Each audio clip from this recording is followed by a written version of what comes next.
Isang pamilya sa bayan ng Katarman, Timbog matapos makumpiskahan ang halos kalahating milyong pisong halaga ng shabu.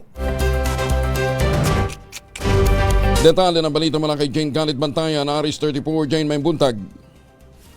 Arestado ang isang pamilya na sangkot sa pagbibinta ng ilegal na droga o mas kilala sa tawag na shabu matapos ang isang search warrant operation operatiba sa mismong tinitirhan na bahay na nasa Barangay Baybay, Bayan ng Katarman, Northern Samar. Kabilang sa mga dinakip ng operatiba ang mag-asawang kinilala sa apelyido na Rocha, isang 63 taong gulang at misis nito na isang 53 taong gulang. Kanilang anak na lalaki na 43 taong gulang, kapatid na babae ni Mr. Rocha na kinilala sa apelyido na si Mrs. Sabordo, 58 taong gulang. Kabilang rin sa inaristo ang isang lalaki na 21 taong gulang nang maabutan o maaktuhan ng operating team na nasa bahay para sa isang transaksyon sa illegal drugs.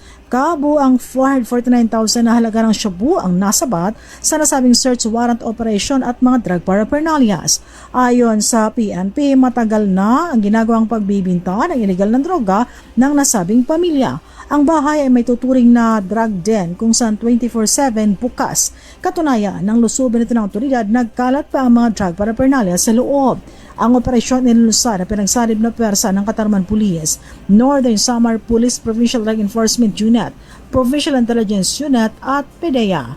Ang mga naaresto ay tinuturing na 5th Regional Priority Target List, kabilang ang high-value individuals at 3 street-level individuals. Lahat ay mga residente ng Sitio Gabos, Baybay, Katarman, Northern Samar.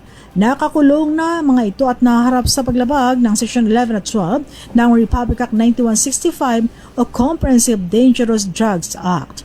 Mula sa Aksyon Radyo Katarman, RH34 Jane Galit Bantayan ng DZRH. Una sa Pilipinas, una sa Pilipino. Daghang salamat, Jane Galit Bantayan.